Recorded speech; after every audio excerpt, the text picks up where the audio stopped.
Asperger Studios. Today on the show, I'm joined with another ASD life coach, but this one comes from the Middle East. I also want to remind everybody that this show is sponsored by Sensuma. More about it at the end of this episode.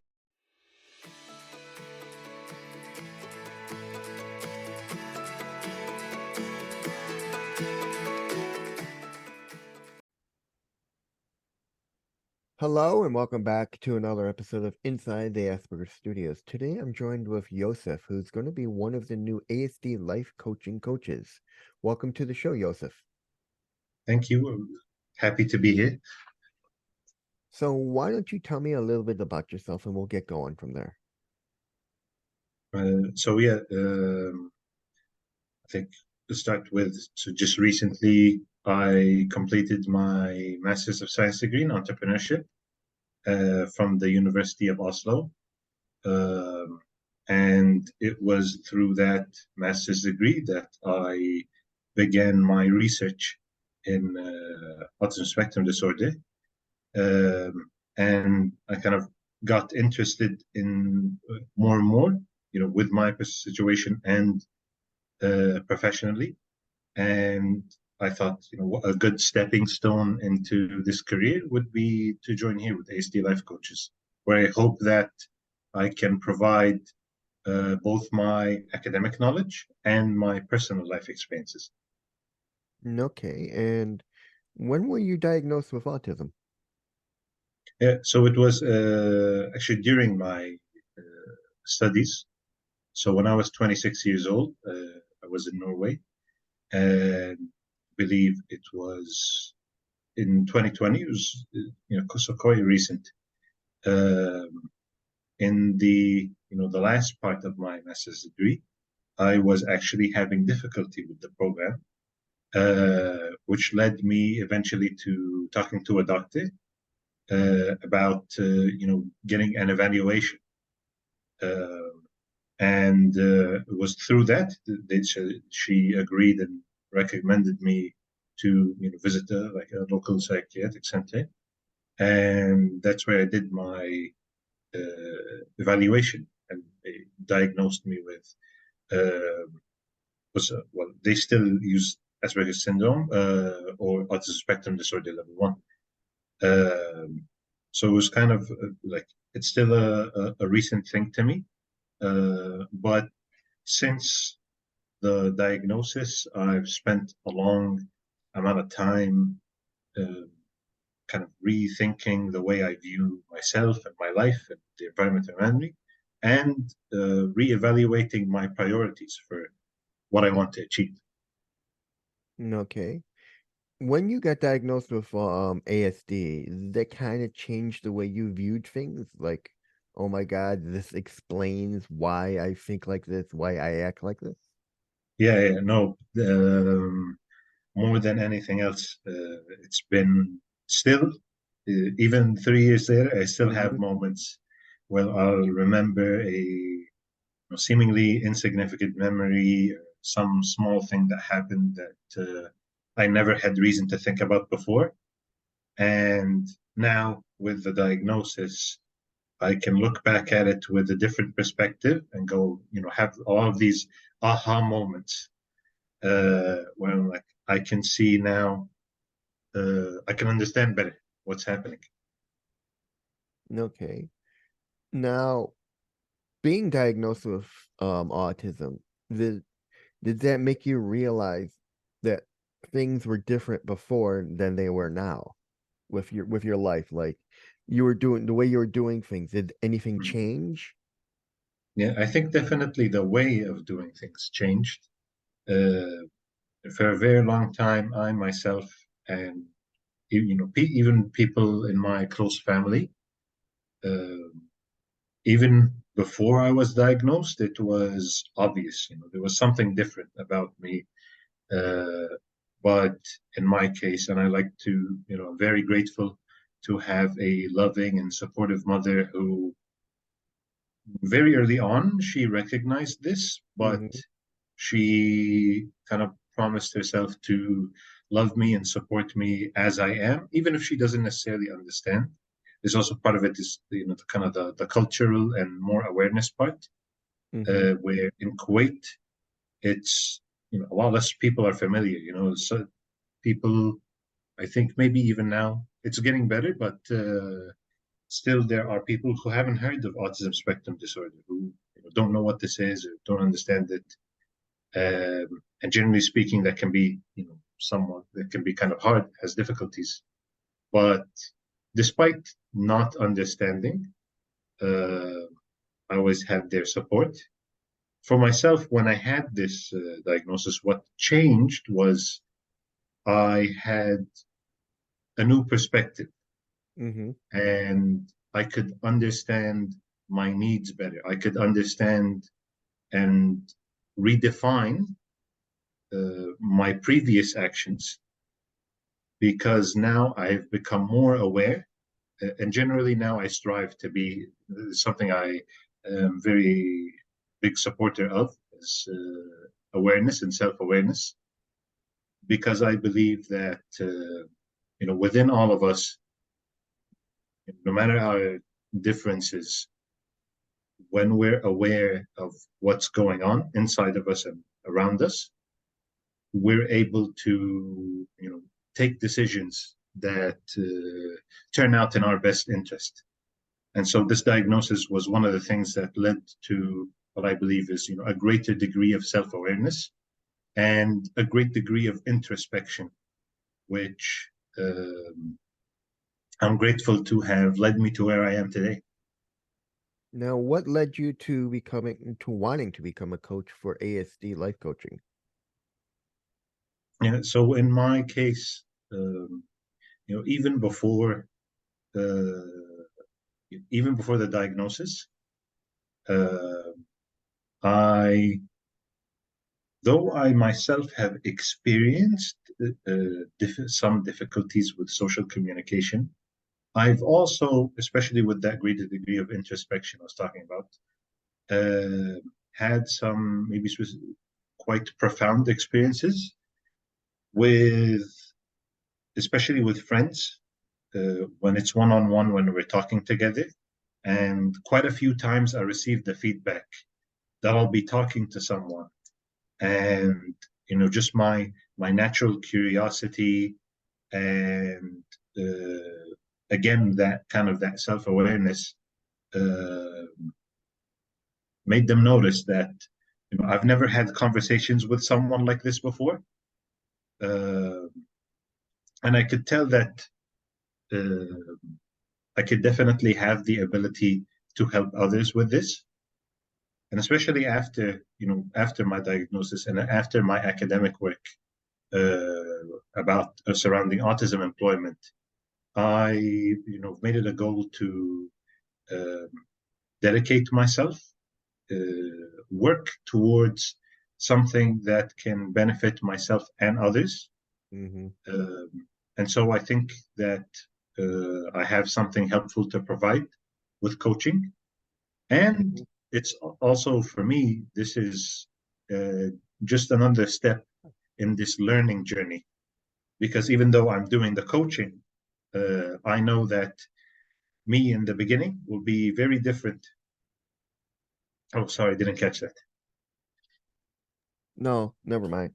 Go on, keep going. Yeah. So I both want to help others with all of the experiences that I've had, the knowledge that I've gained, and at the same time, I also want to meet people and work with them, because I believe that by collaborating, because that's what I see coaching as. I am Mm-hmm. collaborating with clients and developing their lives together.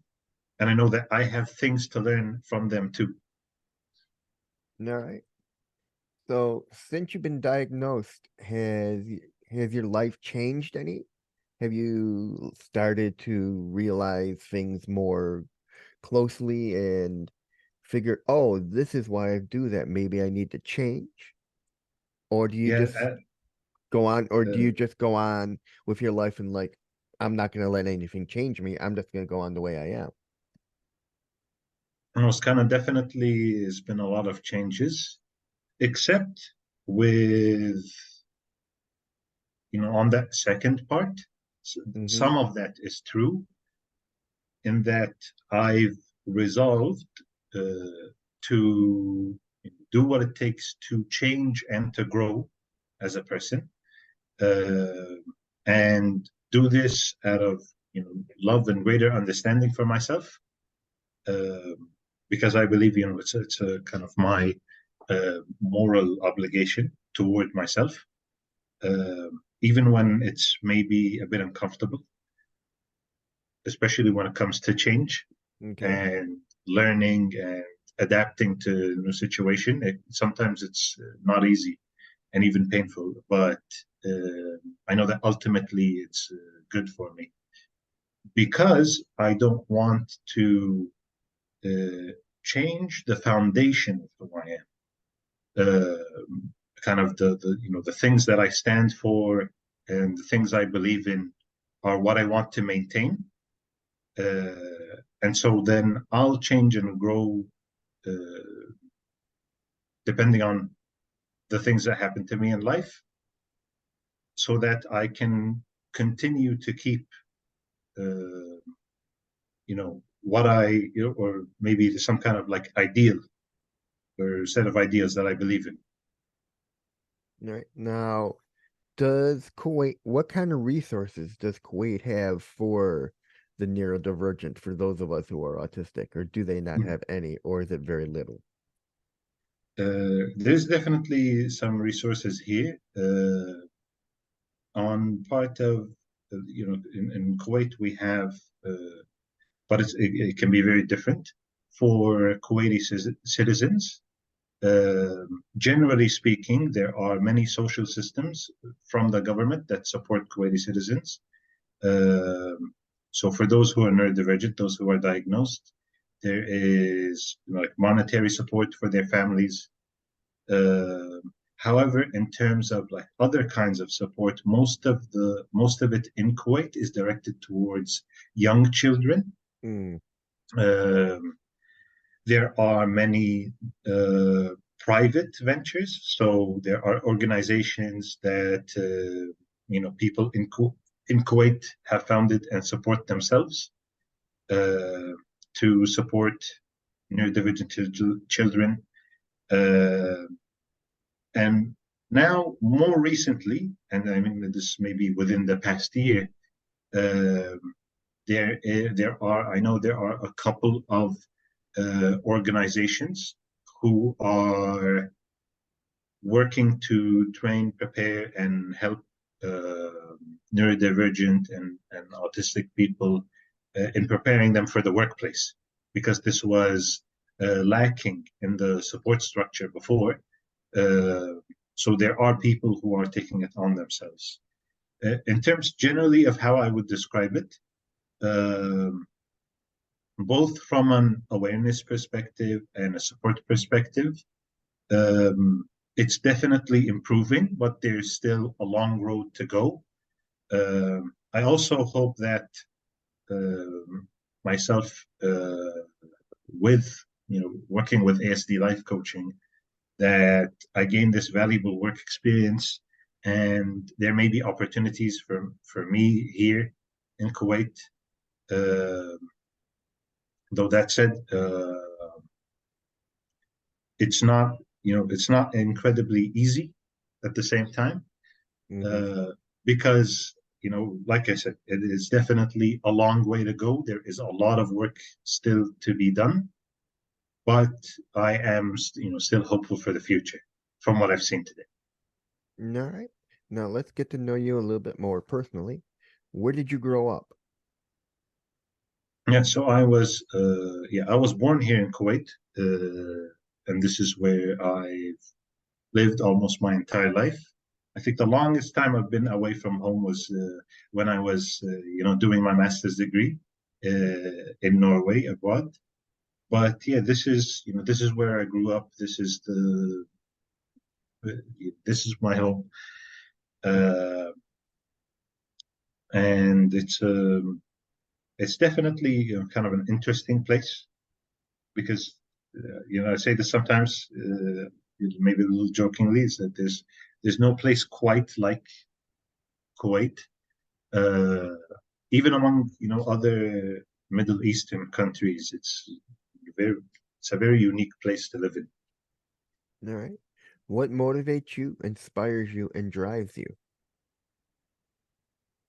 I think if there was one thing that uh, motivates me and keeps me going, and uh, definitely if I had to say, the one thing that got me through maybe the hardest struggles in my life and continuing to drive me forward to where I am today, uh, is kind of the love and the feeling I have for myself, uh, really believing in myself, in listening to my heart.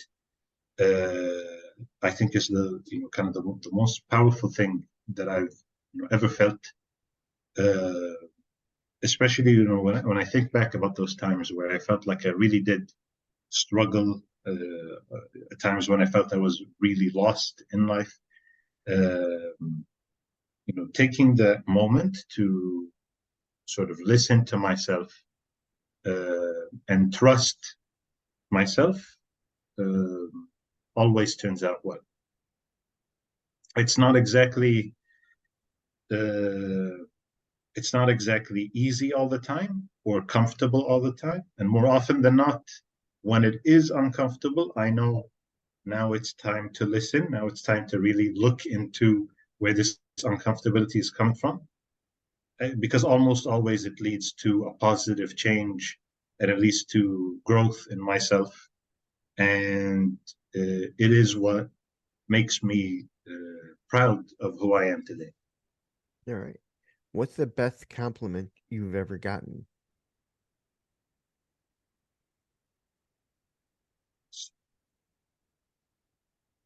I think that, kind of, or to sum it up, uh, I think the best compliment I've ever received is wasn't even really, to be honest, not even something spoken, but kind of more of a feeling. Uh, and I've noticed this happened a few times. Like I said, when I've spoken with friends, and one of my motivations for becoming a coach, when I'm not really, I mean, I say talking with someone, but I'm not really doing much of the talking. But when in times when I'm listening to someone and doing my best to see them and accept them as they are, uh, even though they might, like, maybe they say different things, or maybe they might not even say something, but when people feel listened to, when they feel welcomed, when they feel appreciated, and they show that to me, I think there is no greater compliment. Kind of there's this, the look on people's faces, the gratitude, when it's really heartfelt. Mm-hmm. uh, I don't think there's anything that makes me more happy or more proud. All right. What's your biggest failure and what did you learn from that experience? I think that, let me see. I think that where I see it as like my moment of my greatest failure, and it also happens to be my moment of greatest learning, uh, because if it wasn't for that failure, if it wasn't for that struggle, I would have never been diagnosed, and I would have continued to suffer, maybe kind of unaware, and I wouldn't have grown to the person that I am today, which is when uh, it was in my final semester of my master's degree. And it was at a time that I felt myself really struggling. I saw what happened when none of my coping mechanisms, which I used to rely on, that got me so far, they weren't working anymore. And I felt that at the time I was just so completely overwhelmed by life that I really didn't know what to do. And it was also during this time when I was, forced to meet this failure, when I felt, almost entirely hopeless, was also the time that,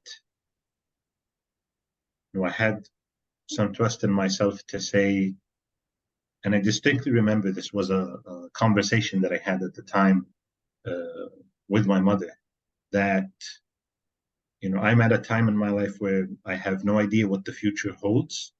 And I feel like all of my life, I've been running away from something I don't understand, trying to cope and trying to get along, just sticking to doing things that I should be doing.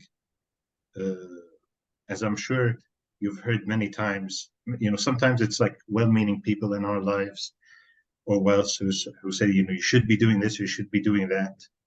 And up until then, that was kind of more or less what I was doing. But at this time, when I was struggling to, finish uh, my master program, I felt like it was the right time that I needed to stop uh, running away from what I want to be, what I aspire to. And it was because I stopped and decided that I'm going to open up the door, everything that I was avoiding, I'm going to confront. I believe that this is why I was able to, go to a doctor, explain so clearly what I was struggling with. And I know that if it wasn't for me in that moment deciding to stand up for myself against uh, kind of the challenges that life was throwing at me, I wouldn't have got my diagnosis or gone through this like incredible personal growth that I've experienced. So I'm very grateful for, even though it's maybe my moment of greatest struggle. Uh, I don't think I've gotten. There hasn't been a point in life where I've gotten more than that moment of failure. Okay. Tell me about three influential people in your life and how they impacted you. I think the first person would definitely be my mother, who I've mentioned before. Uh, she was one of the first people, maybe the only at that time in my life, who, even from a young age, she understood that I was different. And I'm also very grateful to have someone who, because of her, immense love for me, decided that she's going to accept me for who I am, even if she doesn't understand this difference. She doesn't understand why I'm this way, but she chose to, and very bravely, if I might add, to really to accept me. And I've never seen something I always say when I talk about my mother. I've never seen someone work so hard. Uh, and she continues to be my number one supporter. Uh, and she tells me this all the time. She tells me, I don't just believe in you and love you because of, because you're my son, but because she really does believe in me and believes in the in the good that I can do, uh, and it is thanks to that, thanks to her support, uh, that I continue to push myself to keep growing. I think the second most influential person would be my sister, who I have to give credit to. Uh, so she is actually very recently she completed her master's in psychology, and 3 years ago, during the time when I was having this struggle, before I saw my psychiatrist by a couple of months, I was talking to her, and I told her about talking to the doctor, the things that I was having difficulty with, and she said to me, uh, "We were learning something new in class."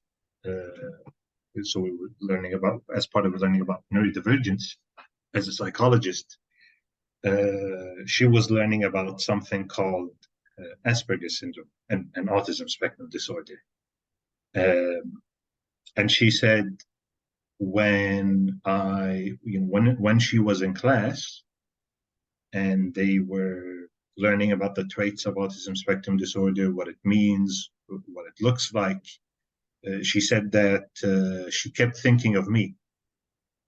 And so, in fact, she was the first person in my life, and very accurately of her, to say, "Hey, I think you might have Asperger's syndrome. I think you might be on the autism spectrum." While she was still, a psychology student. Uh, yeah, she's. Although I hope that we'll get to see her soon. Unfortunately, with the pandemic, kind of like another thing that was difficult was every member of our family was in a different place in the world. So I'm in Norway, my mother is somewhere in Kuwait, my sister's in Canada. So I hope that all of us can be together soon. And if I had to say, kind of the third most influential person,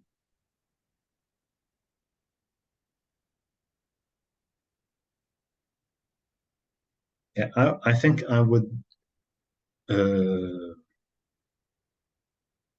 It would definitely be my father, uh, who unfortunately, in fact, kind of something I say, I don't think there's really coincidences. In this moment that I was, struggling at the time and when I was Mm-hmm. diagnosed, um, that was when my father passed away. Uh, and kind of but it happened before I began the diagnosis process. So when I began the diagnosis process and I was doing a lot of reflection, because we're answering a lot of questions about my life, because that's more or less kind of the diagnostic evaluation is this long interview process I where we know that go through different stages. Yeah, I know that well enough. I yeah, mean, I was I was unofficially diagnosed in my 20s. yeah. I came across a clinical research trial for a Hmm. medicine for autism, and the Hmm. first thing you had to do was be diagnosed. Hmm. A 4 hour long diagnosis where they took me and my mother, put us in separate buildings, and questioned us both separately. So yeah, I know that process well enough. Yeah, and basically, well, I was doing it kind of like it was a session every week for a couple of months, but the same kind of interviewing and questioning. Then my mother had to do some questions herself. And because of a lot of this re-evaluation of my past life that was happening as a result of my diagnosis, I also looked at my relationship with my father was not necessarily the best, but I'm at least grateful that before he passed away, at least we managed to make amends. Um, I know that, and I know this is probably familiar for a lot of people on the autism spectrum, uh, that unfortunately, my father kind of maybe indirectly is responsible also for a lot of lessons that I've learned. Uh, and one of which is what it what it really feels like when not to be seen for who you are. And I think that's kind of the source of the struggle for a lot of people. When you have people that you're close to in life, and but they only ever see their expectation of you for one reason or another. So he was someone who was influential on my life in an entirely different way, but still an incredibly helpful way, because it was through these struggles and through reflecting on them that I managed to come out with a lot of good lessons, uh, namely most of which why it's important, and I think why it's important just generally for people on the autism spectrum to have people in your life who appreciate you really for who you are, because you deserve to be appreciated for who Mm-hmm. you are. I believe everyone is a beautiful person, and nobody has to settle for trying to mold themselves to the expectations of someone else, because there are people out there who will accept you, and that's what I hope to kind of to bring in my coaching as well. All right. What makes you feel inspired or like your best self? I think, and this is going back to something I probably mentioned earlier, there's no moment or that I really feel as my best self quite like uh, going through something. It can be something difficult or something painful, but at the same time, my experience, especially within these 3 years, I spent a lot of time learning about myself and a lot of time learning other things that can help. For example, I support of meditative breathing techniques, and uh, I think nothing has ever, no experience has been more profound Mm-hmm. than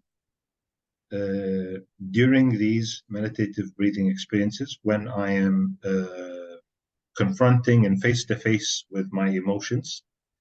And, I don't like to put something, some emotions, yes, are painful, but I don't paint them as negative, be it kind of like feelings of being angry or hateful or being sad at the world, or sometimes being just utterly frustrated.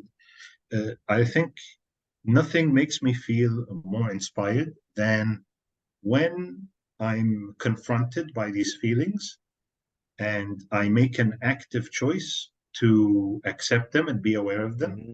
even if experiencing these things is painful in the moment. Um, I always look back at them with feelings of gratitude to myself for doing that, Mm-hmm. because it really, kind of this something kind of difficult to describe about uh, the feeling of acceptance that I get when I don't reject or kind of try to compartmentalize these feelings, because at the end of the day, as negative as they may be, even these painful things I feel, are a part of myself. And what I experience when I feel like my best self is when I accept all of the parts of myself. Hmm. Then I can say that um, in this moment, this is the time that I can say that I love myself. All right. Finish this sentence. I'm at my best when. I'm at my best when I am aware. All right. If you can turn back time and talk to your 18-year-old self, what would you tell him about where you are now in life? It was something I've wondered myself too. Uh, if I could go back in time, if I could change things, or if I could say things to my previous self, but also at the same time, I'm grateful for everything,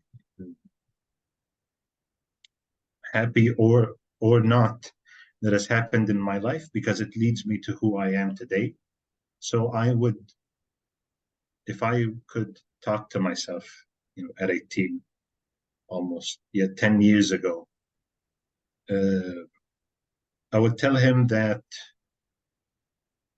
no matter what happened, no matter what you might go through, trust in yourself and love yourself. Because no matter what challenge life can put out there, you already have everything within you that you need, and you're going to get through it. And at the end of the day, even if I don't really know how, it is going to be fine. Well said. Well said. If you can have a billboard with anything on it, what would it be and why? If I could have a billboard with anything on it, um, this is one of those like big signs, and Yeah. would just tell people, or like I would say in big letters, remember to be kind. Okay. Yeah. What do you think the world will look like in 5 years?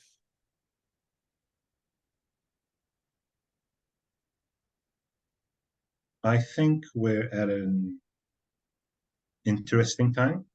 Mm-hmm. I think especially, and one of the reasons why I decided I want to go into coaching, um, and ultimately kind of in the search of purpose, uh, because I believe that everything I do for myself is also something that I'm doing towards the world. I'm not just passively existing in this world. I'm an active part of it too. And so what I'm hopeful for in this near future is that there may be struggle today, there may be suffering and pain, but that more and more people will begin to look toward themselves and realize the importance of uh, not just self-awareness, but kind of again to be kind to themselves. And what I hope is that, much like how rapidly our technology is developing, I hope that in the near future and beyond, that people continue to grow and to develop themselves, and to make the world a kinder place. Okay. What was your favorite subject in school? I think if I had to, it would definitely be uh, science, which is this more the sciences in general. Because I really loved biology, chemistry, and physics. It was real source of joy growing up. Uh, and in fact, in school, I happened to do very well. Uh, One of the things that where I felt that there's something different about me uh, was in school and the way my teachers looked at me. They were always like very kind and very happy to see someone enjoy themselves in this way. Okay. Are you considered an introvert or an extrovert? If I would say, I would actually uh, I'll do a little cheating here by going around the question because I'm someone who believes that um, these specifically like labels like introvert and extrovert are not doing us so much good as they could be. I think not as in that they're bad, but as in these could be better. I don't like to condemn things. I like to look for improvement. And in this case, I think that from my experience, from the people I've seen, from the people I've talked to, especially when people feel comfortable and they open up to me, Mm-hmm. those, so I have a friend who's from the US, who I met while I was studying in Norway, who in public events would very much, fit within the stereotype of the extrovert, appears very social and so on. But as I got to know him better and as I got to see him more, I saw that there was a lot more going on beyond just that. Uh, he even himself, he said, people think I'm an extrovert, but in fact, even though I'm good at it, it's uh, not really something I like. Finally, it can get exhausting, and so I believe that uh, people are more complicated than just being introverted or extroverted. Maybe you're extroverted in this moment, and maybe in the next moment you feel it would be better to spend time with yourself, and not necessarily one or the other. Mm-hmm. Like I myself, I've observed that I've had struggles, maybe with social communication, or I felt like it might be hard to fit in. But at the same time, I always and still now have this desire to meet new people with genuine curiosity. I want to expand my horizons. I want to connect with others. Uh, but maybe more so in the past, uh, I would avoid this, not because this isn't what I wanted, but Mm-hmm. because of the difficulties it presented. Uh, so maybe a little bit of both, maybe neither. So either an ambivert or neither. Yeah. Okay. If you can be remembered for one thing, what would it be and why? If I could be remembered for one thing, I think it's the same thing as that billboard, is I would love it if people remembered, because I've thought about this, what would people think of me when I'm gone? And I think I would love it uh, if people remember the times they felt seen and the times they felt appreciated, because my hope is that when people experience that, when people remember that, they will do that to others.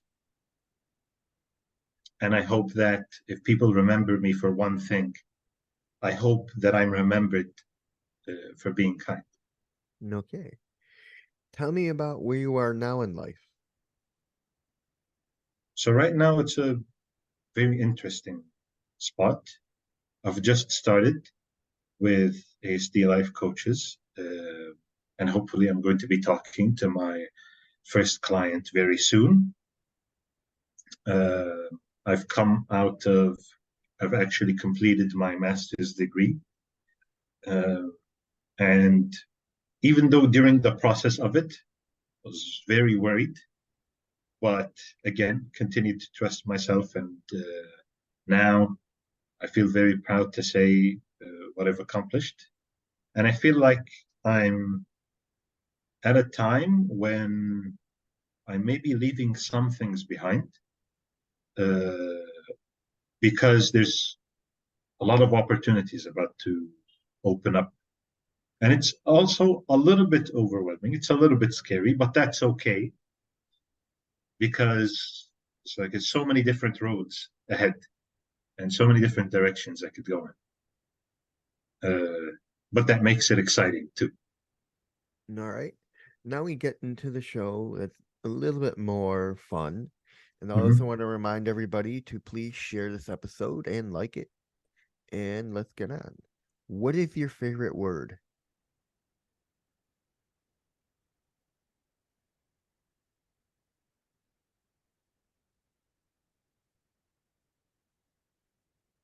This is much harder than I thought. Just picking one. Uh,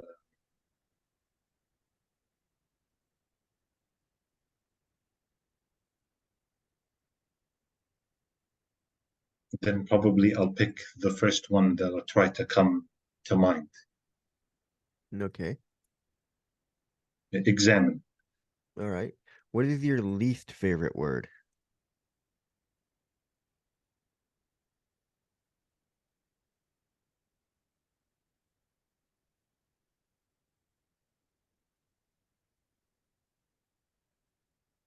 Probably, I don't know if is a word. We'll I go don't with like that. when I get stuck saying that over and over. All right. What turns you on creatively, spiritually, or emotionally?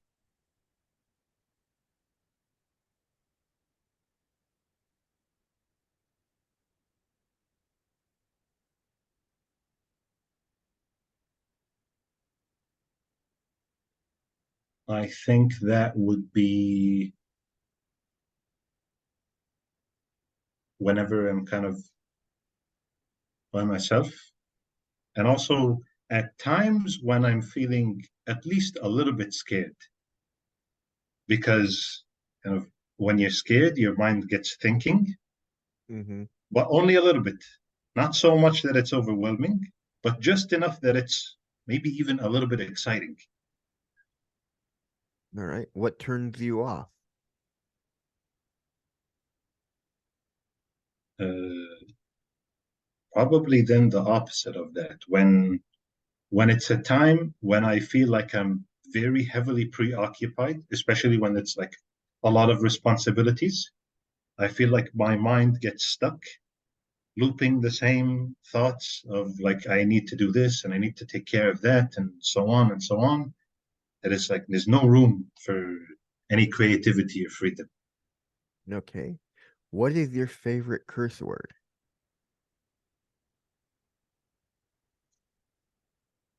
Hmm.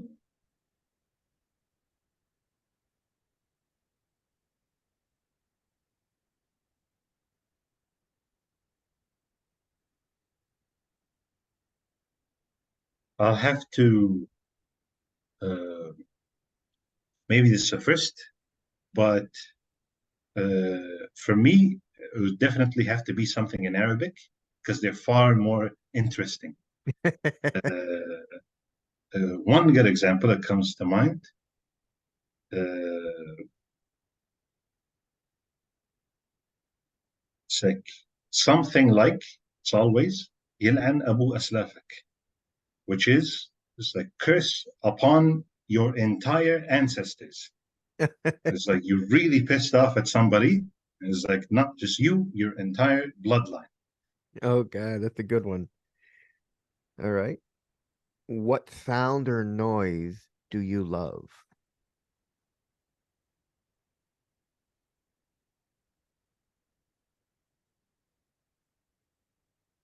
I think, and it's barely even a sound. And I remember this in Norway.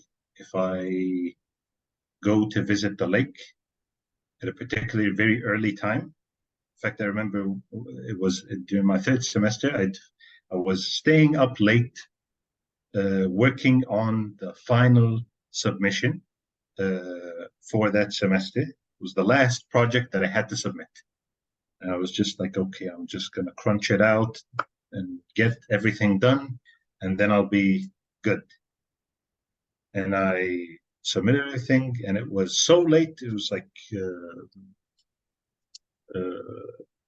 the sun had come up. And I decided, you know what? I feel like I'm so relieved. I'm going to go out.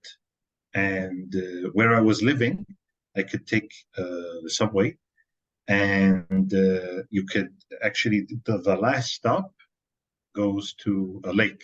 It's called Sonsvan. And it was during the winter. There's barely anywhere there. The lake is frozen over. Uh, Even though there's barely any sound, just the very subtle sound of the wind going through all those like dead branches. And because of all the snow was so muffled, I think that one's my favorite. All right. What sound or noise do you hate? Well, I think it definitely have to be the sound of crying babies. Yeah, aside from being very loud, uh, it's always been a sound that like makes me very uncomfortable uh, because when I hear babies crying, I feel like aside from the noise, it also makes me feel like there's something wrong. There's probably something wrong, like I don't know, maybe he's hungry or needs a diaper change or something else. Hmm. Uh, but yeah, that's not a. But I don't think anyone would find it a pleasant sound either. All right. What is your favorite color? I think it would be some kind of like somewhere between purple and violet, All a right. color that feels deep. What is your least favorite color?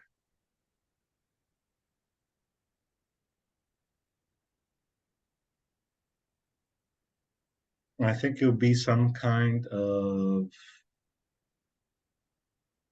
very bright, not quite yellow, but something similar to that. Something like obnoxiously bright. Okay. All right. What profession would you not like to do? I think definitely uh, retail, uh, or more specifically, uh, working as a chef in a restaurant. Because All aside right. from being a high stress environment, uh, it's also a very time dependent environment. And so it's the perfect recipe of everything that I would be bad at. All right. What profession other than your own would you like to attempt?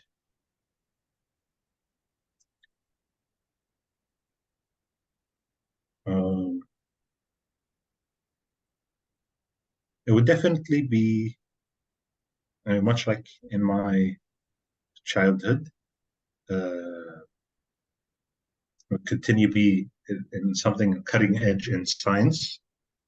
Uh, as a little childhood, mine was always fascinated by space. Uh, so maybe I'd like to be an astronomer. All right. If heaven exists, what would you like to hear God say to you when you arrive at the pearly gates?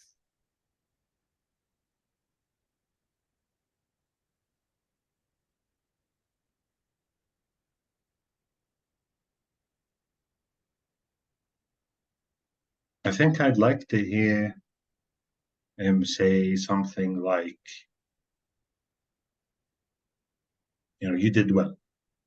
It's like, despite all the doubt and whatnot, that everything that I've done so far I did well.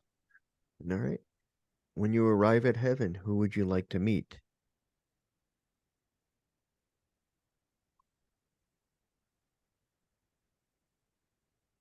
I'd like to meet the person responsible for kind of how I turned out and just like ask him, what were you thinking? I'm like very curious how you came up with this. All right. What books do you recommend my audience read? Well, I'll recommend a book, but generally this author I've really fallen in love with. Um, so I recommend reading the Stormlight Archive by Brandon Sanderson, who I found out about only a couple of years ago, but since then, like I could not stop reading his fantasy series in the Cosmere. And finally, where can people find out more about you on the web? Yeah, so you can find me at find a little bit more information about me at asdlifecoaches.com. I'm also on LinkedIn under the same name, Youssef Mogawer. Uh, and you can reach me through there or by my email, which will be on the website. And that's it, everyone. That was Youssef Mogawer, and I'll see you in the next one, everyone. See you there. Hello, and welcome back to this brief tutorial of Sensuma, the digital daily planner that helps you feel calm and stay focused. So let's dive right into it and let's see what it's all about. You can log in with Google or Outlook. Let's log in with my Google account. And as you can see, it lets you look at, if we look at it fully, if we fold these over, 7 days of the week. Now, if you want to focus on just one day, what you do is you click focus. And this will show you your task at hand. And let's say we want to work on my puzzle. And I want to do that around, let's say, 3 o'clock. Boom. And it puts it in there. And it says you're going to work on your puzzle from 3 to 5 p.m. Well, I don't think so, but we can change that by clicking these little three dots and bringing it up, and I'll work on it for an hour. Boom. There you go. And let's say I already have my walk my dog in the morning, but let's say I want to walk my dog in the evening, which I normally do. I walk her around, or it's already there.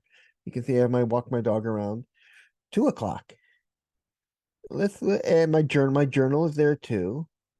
And say we're done, right? So we close out on that focus for now. Let's say we want to add something into it. We click over here to add task. And let's say let's exercise.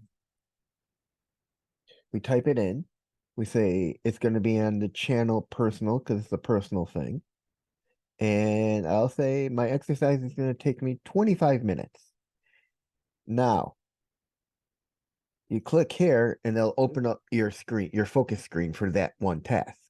You see this little play button here? When you hit it, it takes you into the full focus screen. And it's going to count down how much time you're actually spending on it until you hit the stop button.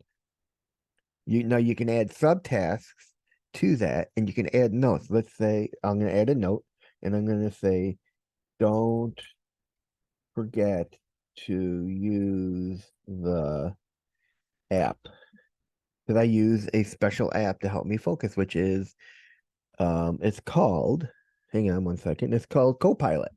Don't forget to use Copilot. All right, so now let's say we're done. We click stop, and it says you've only did 25 seconds. This actually counts minutes and hours, not seconds. And then you hit close, and it takes you back. And then once you're done, you click the little check, and it moves it to the bottom, so it's no longer in your field of view. That's a really great thing. Now, What you can do if you want to plan out your week, you click plan. And you see here you have weekly objectives. I added to get the video and start on to get the video editing done and start on my puzzle. You can add stuff here and bring it into your weekly objectives, and you hit next, and it shows your tomorrow's objectives and your next week. And you click next again and looks good. And then let's get started. And now, what's nice about this is it integrates with your Google Calendar, your Gmail.